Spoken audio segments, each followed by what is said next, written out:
The beauty and marvel of Sri Aurobindo's writings is that he brings close to our mortal vision that which is unveiled only before the immortal vision. That is in the line of the ancient Vedic poetry. The poets were known as Kavikritu, those who not just write but create. So, yesterday we read about the Madonna of Suffering and the entire description, even her very looks, the beauty of sadness, and how she is bearing the pain of creatures. She is sitting on a rugged and ragged soil. All this brings before our eyes an image of the mother who has become this material nature. This material nature, this physical nature, is supported by a power of the soul. It issues forth from the soul. It's not disconnected from the soul. This is another thing which we find in Sri Aurobindo's writings, that normally we draw a sharp distinction between Purusha and Prakriti, the soul and nature. But nature is nothing else but an outflowing of the soul. It's entering into movement and it becomes nature. And when it withdraws back to its own source, we have the light of the soul. So this is the beauty, something which we had lost and because of which we entered into Mayavad and all these territories. So yesterday we read a description of the material nature, the Tamoguni Maya, which becomes this seemingly Jad Prakriti, seemingly dull, unconscious matter. But within it there is a consciousness, and it is that which bears and absorbs everything. And today we have a description of the Rajoguni Prakriti and the power that stands behind it, the kinetic power of the soul, which has issued forth from it and supports all movement, action, urge for conquest, victory, the adventuring soul, the warrior mood of the divine. And once again, when we read it, we have, at least in Indian tradition, we have every year Durga Puja, and each artist tries to make it better and better, closer and closer. But when we read this description, I can tell you one will not feel like looking at any other image. It's so powerful, so evocative. This image gets imprinted into the head. And the moment one thinks of Mother Durga, one will think of this image rather than the images that we are used to look at. And that's what we start today, page 514. Ascending still her spirit's upward route. So there is an ascension taking place through nature. Nature in its original is originally a soul power. Just as the Ganges in its origin in the mountains is pristine and pure, but as it enters into the mud of human consciousness, it gets polluted. Same thing happens with the threefold nature. In its origin, it's a soul power, but as it enters into the realm of the human ego, it gets distorted. We twist it and make something else of it. She came into a high and happy space. So that was beauty of sadness, but here there is a sense of joy. A wide tower of vision whence all could be seen. I'm sorry, we have to get back to another page. Yes, 508. On passed she in her spirit's upward route. An ardent grandeur climbed mid ferns and rocks. So this is page 508. A quiet wind flattered the heart to warmth. A finer perfume breathed from slender trees. No image can capture it. What we have is those agarbattis with dancing priests who cover up everything, including the face of the Divine Mother. But look at the whole mood he is describing. That it's a place which is like a forest place, but a beautiful forest with nice breeze. It's high up and There is a very gentle perfume. There is a warmth. All beautiful grew, subtle and high and strange. Adbhut in that sense, something which human mind cannot conceive. Here, on a boulder carved like a huge throne, a woman sat in gold and purple sheen. At one place, Sri Aurobindo writes in one of the letters, gold and purple is the color of Durga. The woman sat in gold and purple sheen, armed with the trident and the thunderbolt. Her feet upon a couchant lion's back. She is putting her feet on a lion who is just sleeping, lying low. A formidable smile curved round her lips, the smile of victory. She knows that she has the victor power. Heaven fire laughed in the corner of her eyes. How do we capture this on any camera? No camera, video camera or still photography can capture this. Heaven fire laughing in the corner of her eyes. This is something which Sri Aurobindo brings as an image to us, and it's for us to absorb it and receive it.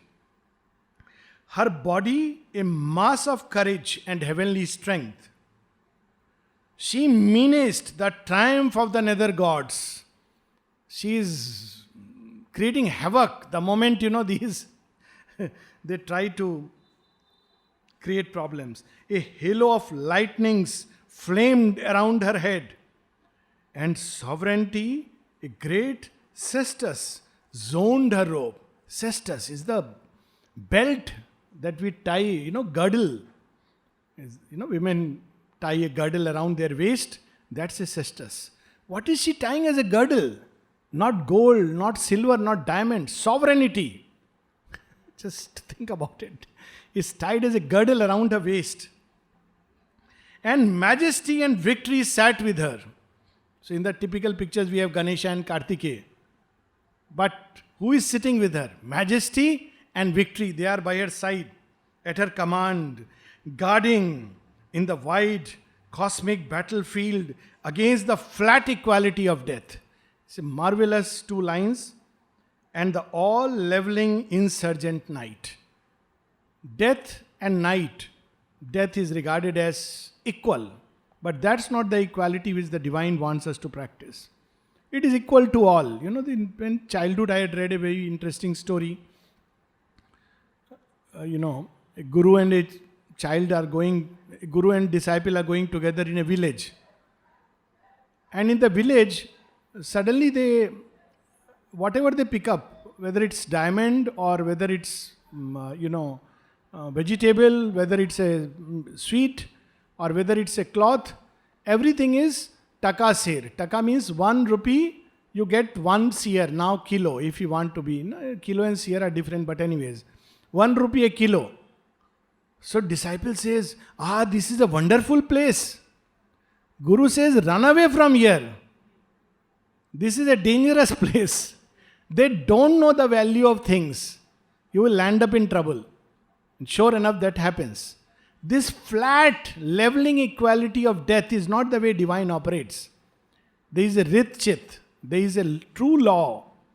And wherever Durga sees that death is trying to just do this, that no, I have the power, I'll make everything flat. There Durga intervenes. This power of the Divine Mother makes the creature filled with the power to struggle. It doesn't accept. So that is her role. So flat equality of deaths, she doesn't accept or admit. Death has its place. There is a time to die. There is a logic behind death. But it can't just start picking and snatching anyone and everyone because it has that power. It is given to Durga to save where it's doing injustice through this power. The hierarchy of the ordered powers. So here we have this truth. What is Durga guarding? She is guarding against the flat equality of death. At the same time, she is guarding the hierarchy of the ordered powers, the high changeless values, the peaked eminences, the privileged aristocracy of truth, and in the governing ideal sun, the triumvirate of wisdom, love, and bliss, and the sole autocracy of the absolute light. She is the guardian power. She guards all this. You can't reach these places unless Durga admits or says it's okay. That's why she is also the one who knows the route, knows the path. She is the guardian deity. She is the power of protection. That's how Sri Aurobindo puts it. And Mother has said, she is a very beautiful child of mine. She has that power. So,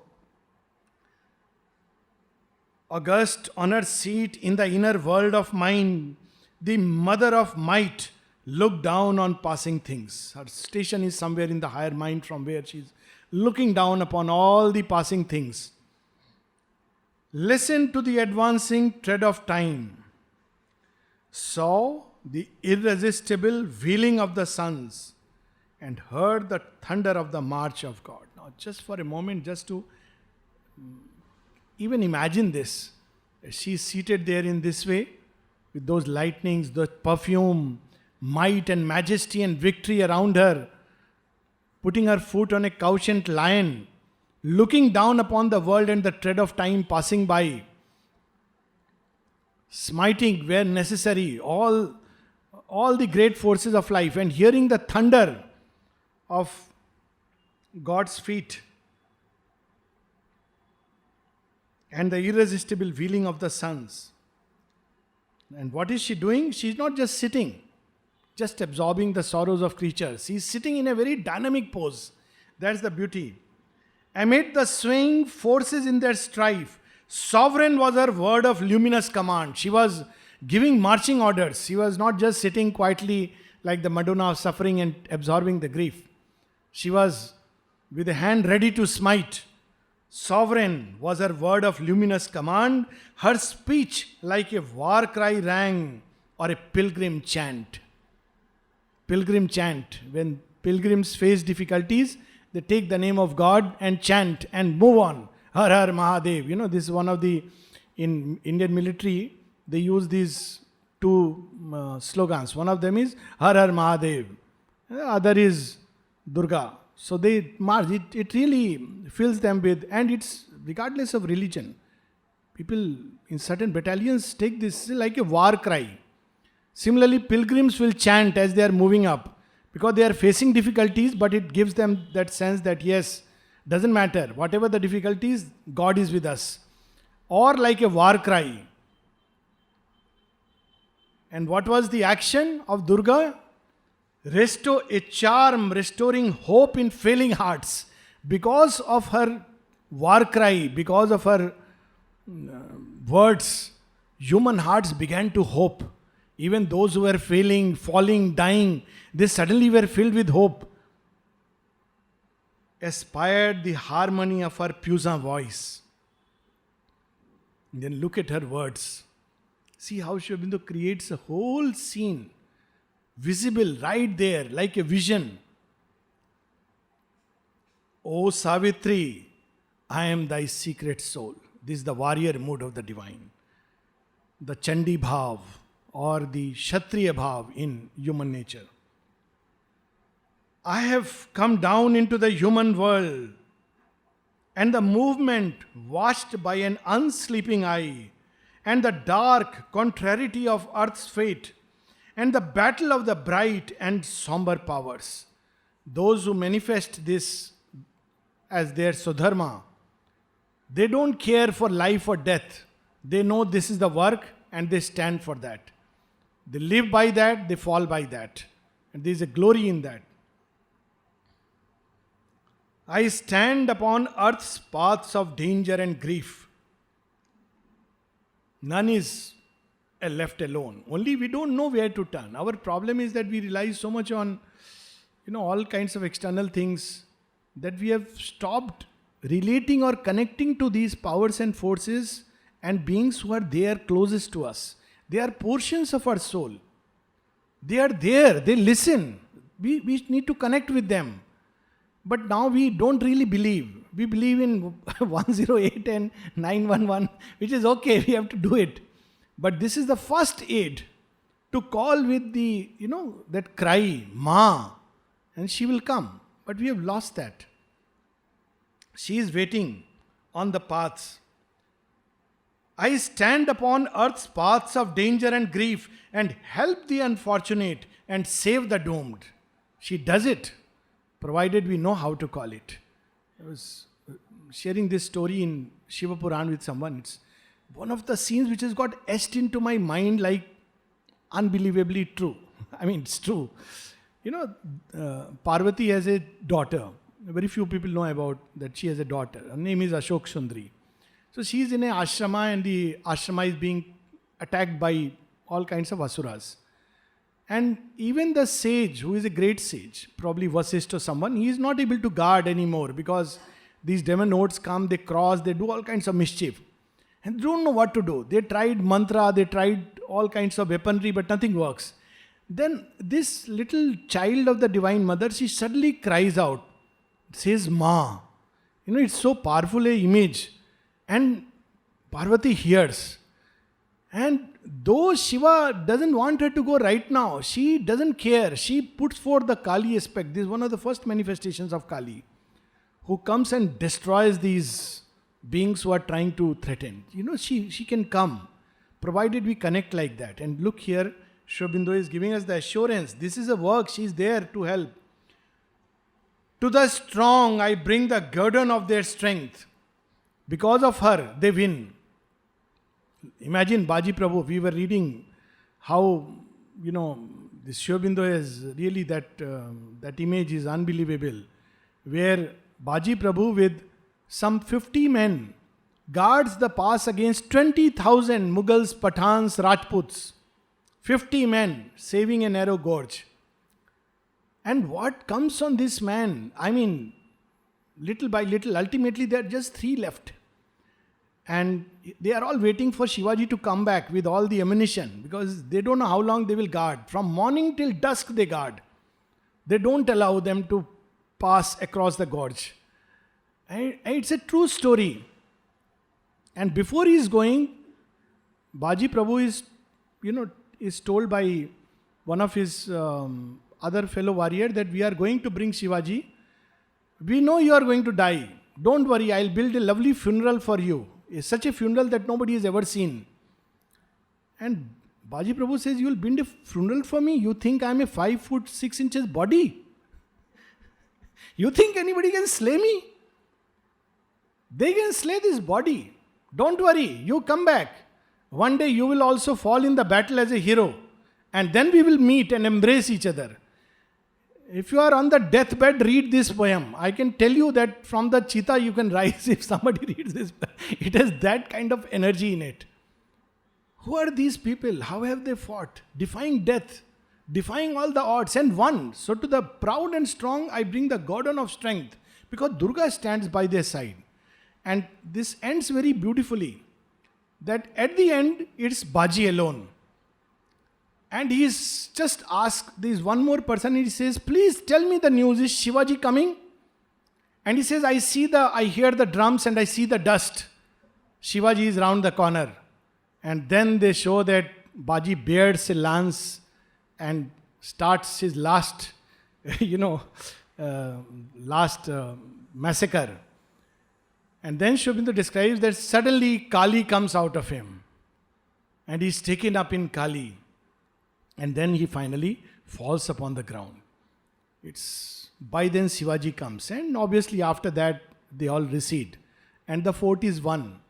And Shivaji makes this, he says this, utters this famous sentence, Gad ela but sing gela. Gad ela but sing gela. I have won the fort, but the lion is gone.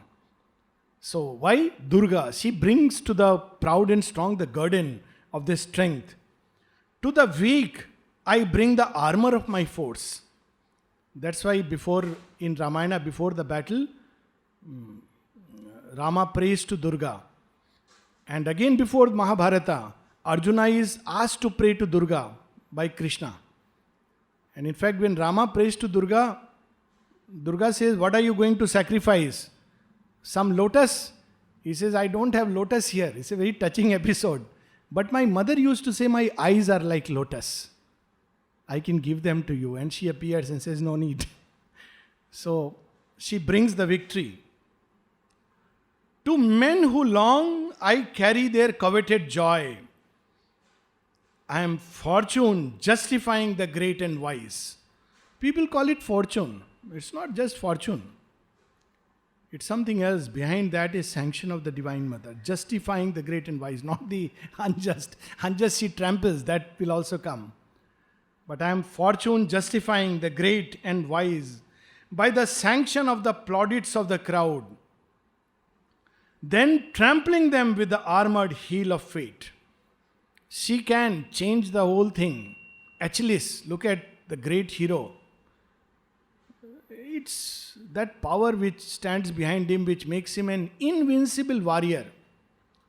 But the day he takes Hector all around 7 times, his fate is sealed.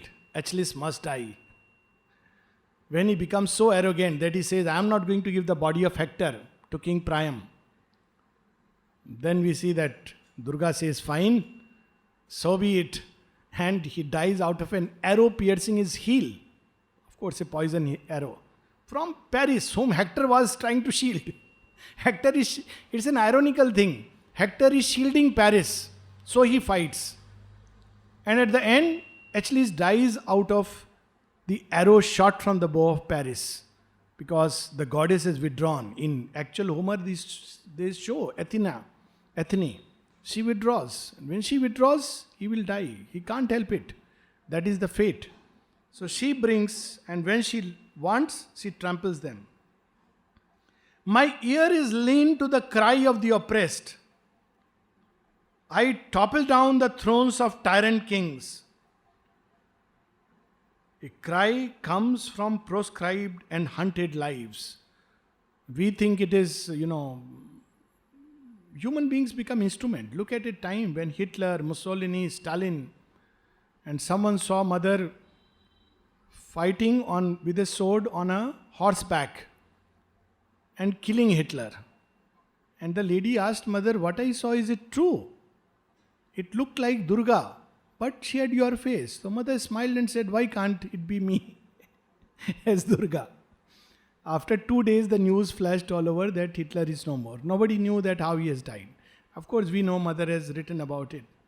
So first there is a slaying at that level. Beyond a point, Sri Aurobindo says very, very beautifully, the 4 or 3 steps of the Asura in his battle against Kali.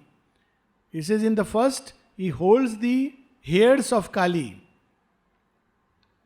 Then he drags her by her feet. And then Kali slays him. No intermediate step. Kali doesn't do anything. Slays him. So this is, I topple the throne of tyrant kings. A cry comes from the proscribed and hunted lives. So people who are oppressed, who have been outcast, proscribed. Oh, they can't enter our houses. They can't enter. But she listens to them. She is a benevolent mother. She hears their cry and comes to them. Appealing to me against a pitiless world, a voice of the forsaken and desolate, and the lone prisoner in his dungeon cell. What does Madonna of Suffering do in the dungeon cell? She absorbs their grief, takes it into herself. What does Durga do? She breaks open the locks, frees the prisoner. That's her task. Men, hail in my coming the Almighty's foes, or praise with thankful tears His Savior grace. I smite the Titan who bestrides the world and slay the ogre in his blood-stained den. Not even somewhere else. He walks into his den and slays him. Look at the power in this image. So it is enough to say, I slay the ogre. Ogres are those beings who eat man, human beings. She says, I go to his den and slay him. That is the power of Durga, the mother of might. She reaches there and slays. And no wonder, whatever we may say, so many dictators have come, so many ruthless, cruel people, and eventually what happens? They are washed away by the sands of time. Suddenly they are gone. Look at Saddam Hussein. Whatever he may have good or bad side, but after all he was such an oppressive king, whatever he may have done, I mean, we don't want to get into that. Look how this man dies, hiding in a hole. Literally in a hole. Of course he was a titan, there is no doubt about it. Look at his harem and look at the way he was squandering the wealth. He may be looking after his subjects. So did Ravana. Ravana also looked after his subjects. It was a golden Lanka. But it was nothing but one man's word. You couldn't speak a word against him. So what happens next day? He is hiding in a hole. Armies march from nowhere. And suddenly they finish. That's what you see, all these tyrant kings. I am Durga, goddess of the proud and strong. If one is weak-bodied, her war cry will freeze the heart. I am Durga, goddess of the proud and strong.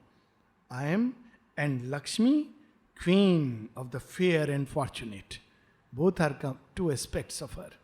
The vital nature, the Rajoguni Prakriti, the Vaishya Bhav and the Kshatriya Bhav are united in her. I wear the face of Kali when I kill. I trample the corpses of the demon hordes. How does she work?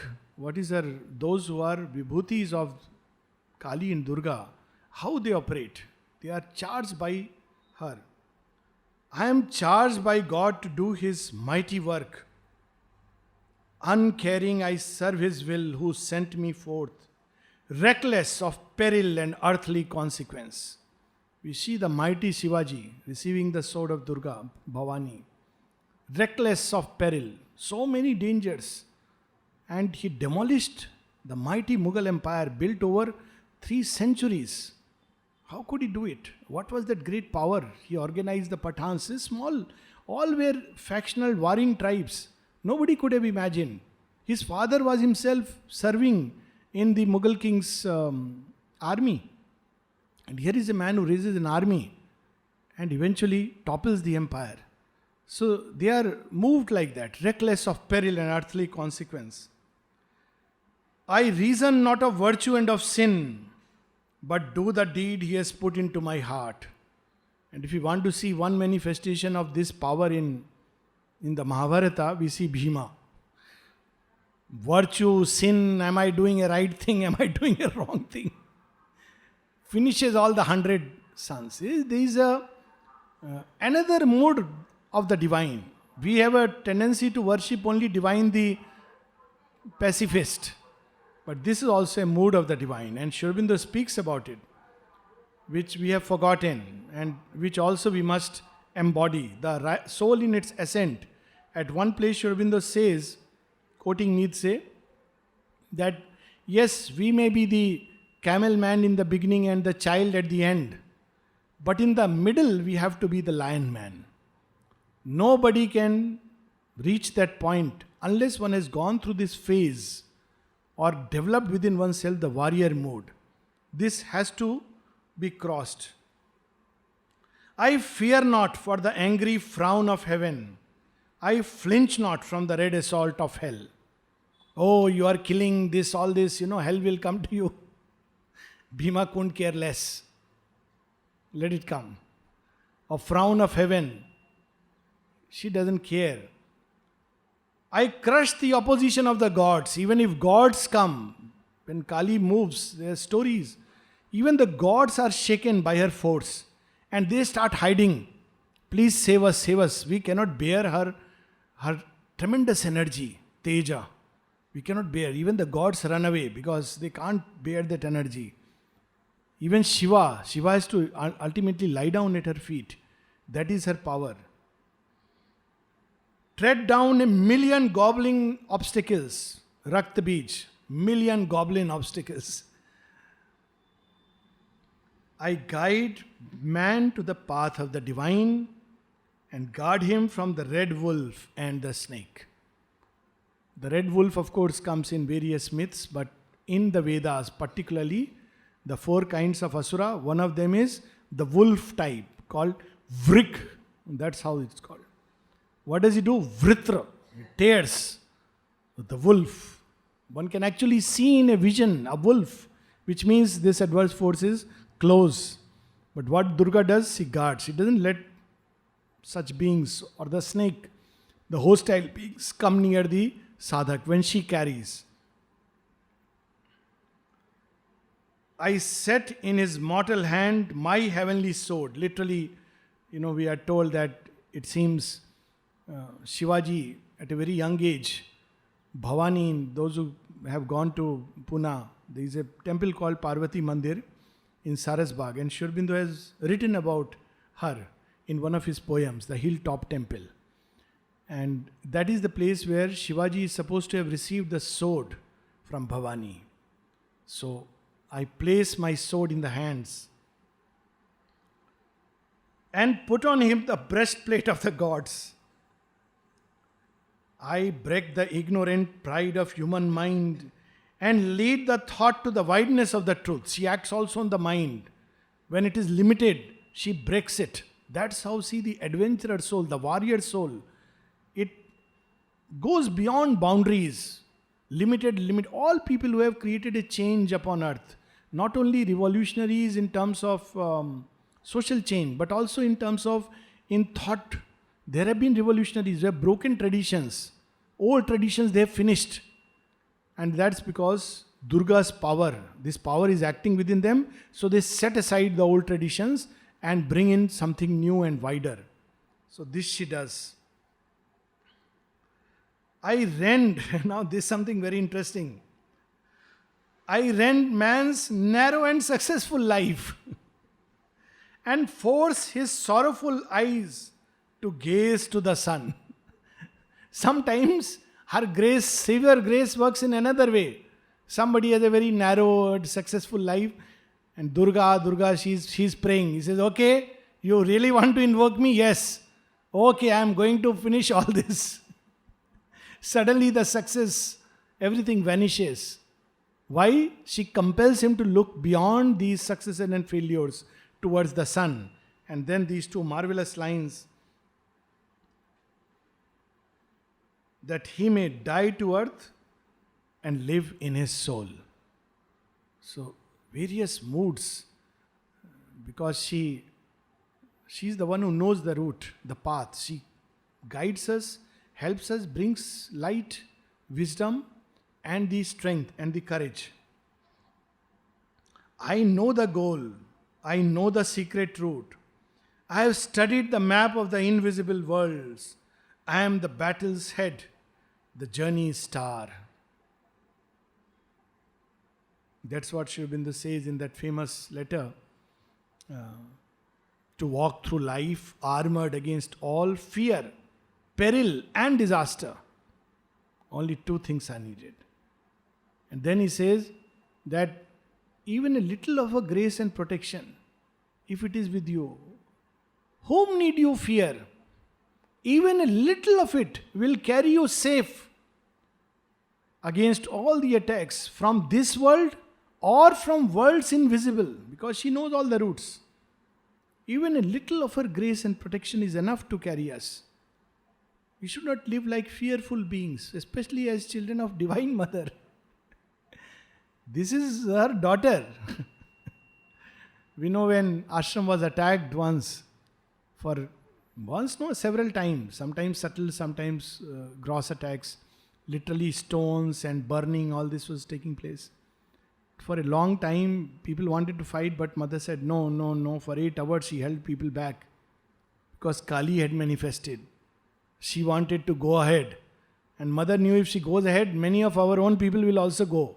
Because she will not think this side, that side. Falsehood means slain.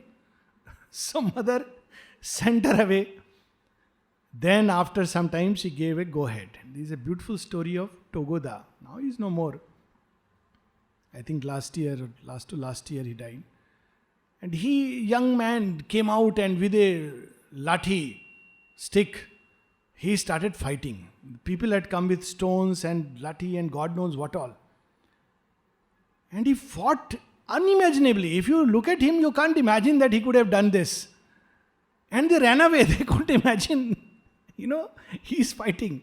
Eventually he was hit on the head and he fell unconscious. but not before he had made all of them run away. And he survived. And mother said, yes, Durga's force had come upon him. And who could stop before that?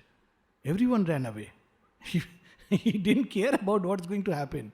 So this too happens when she comes. I am the battle's head, the journey's star. But the great obstinate world resists my word. It does not want to be guided by me. It wants to be guided by its ego.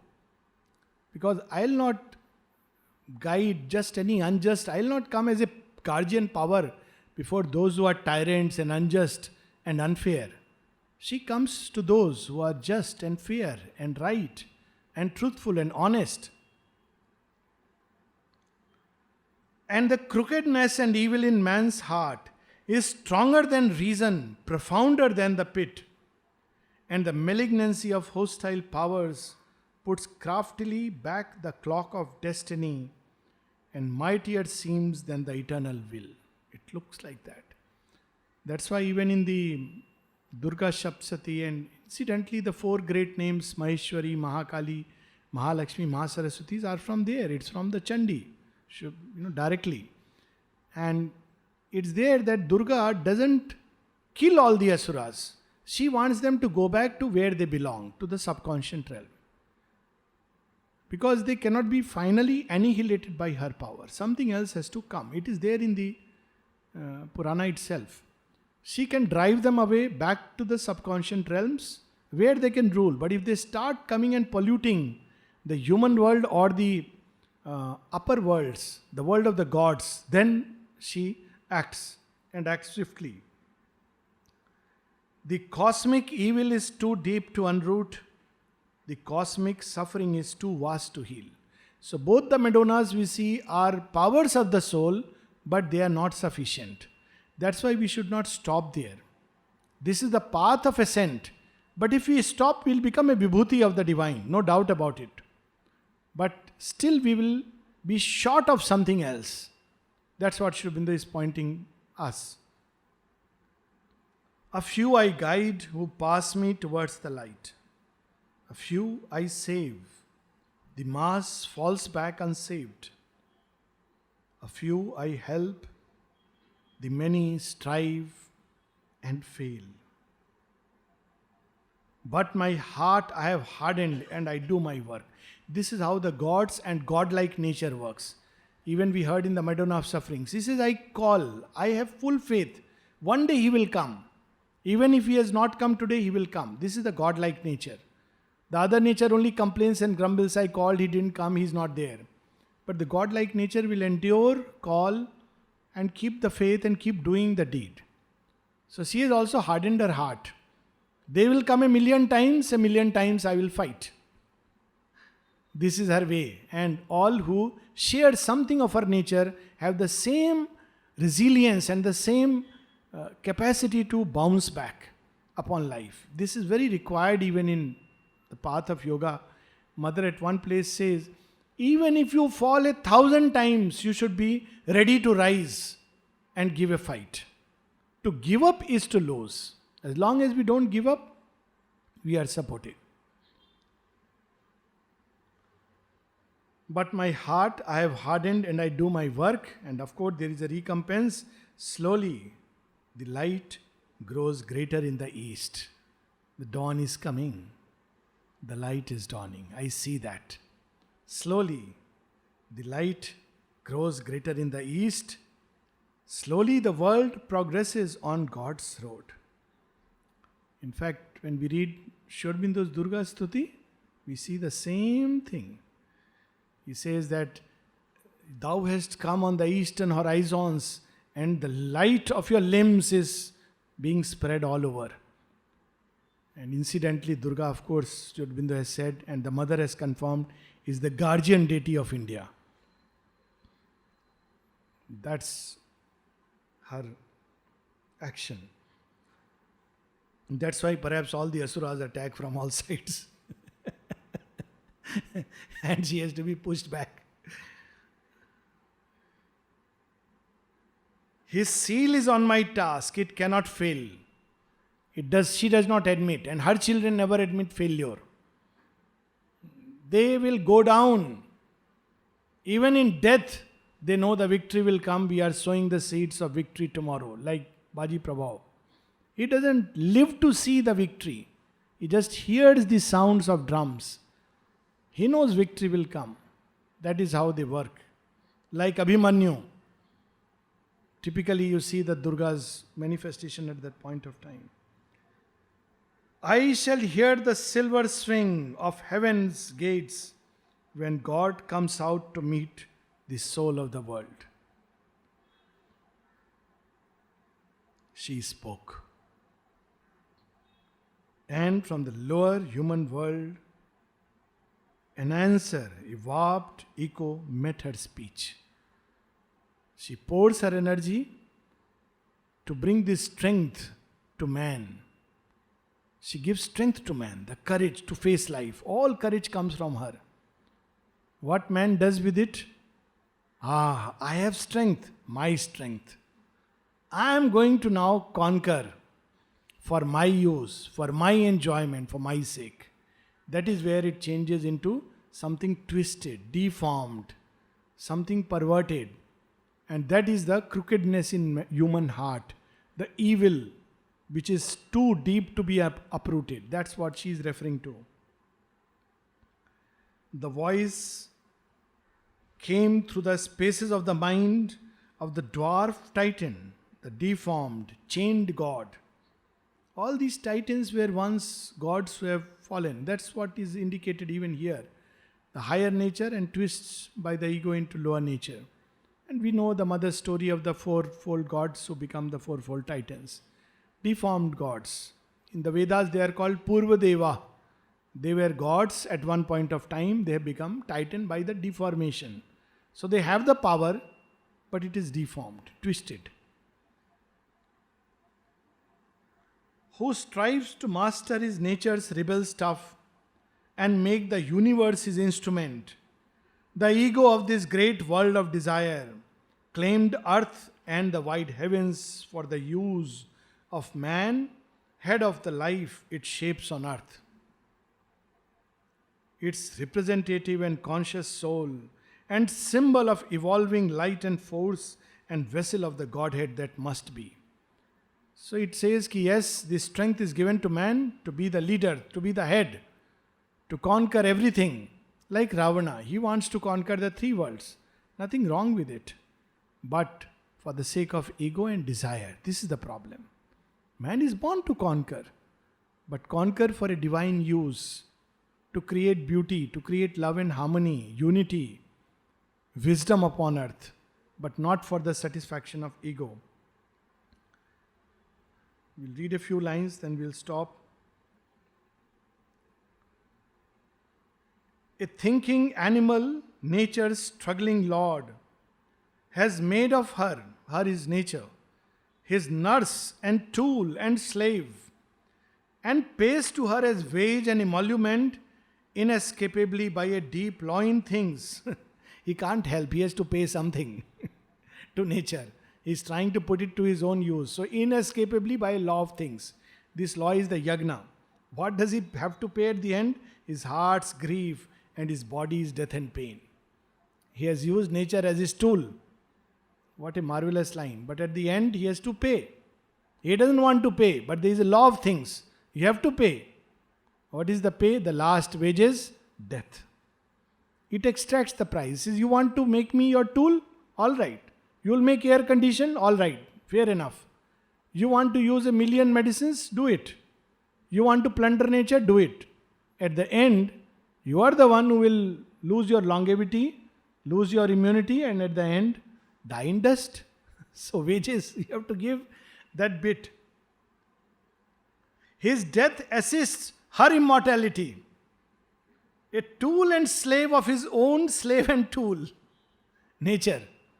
I have mastered nature. See, I have conditioned my environment. What happens after that? I can't stay without it.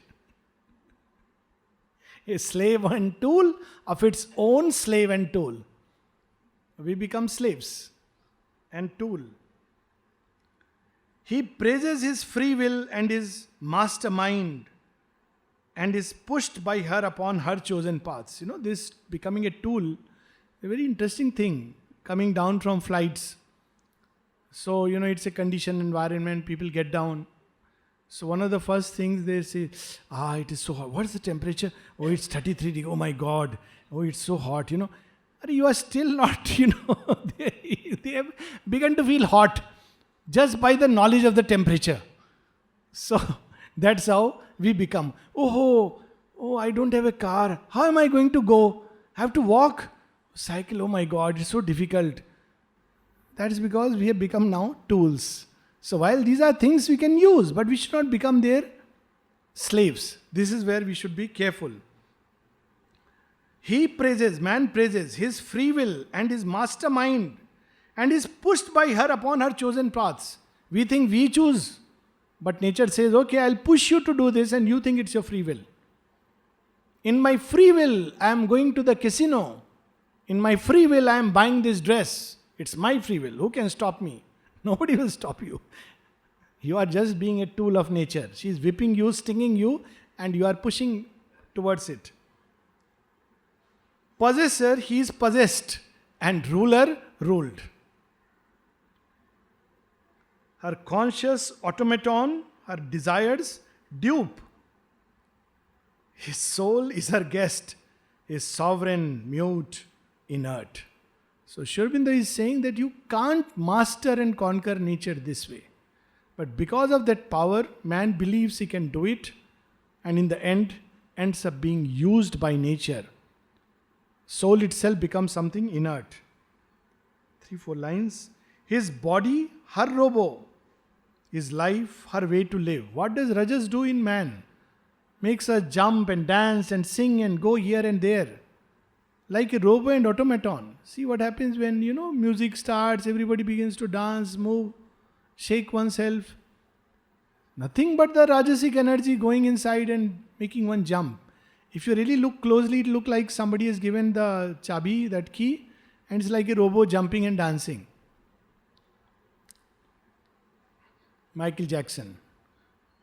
He was a great man, no doubt about it. But I'm just saying, it's perfection of being under Rajas, and he wrote some nice things though. Anyways, let's not get into controversies. His conscious mind, her strong revolted serf.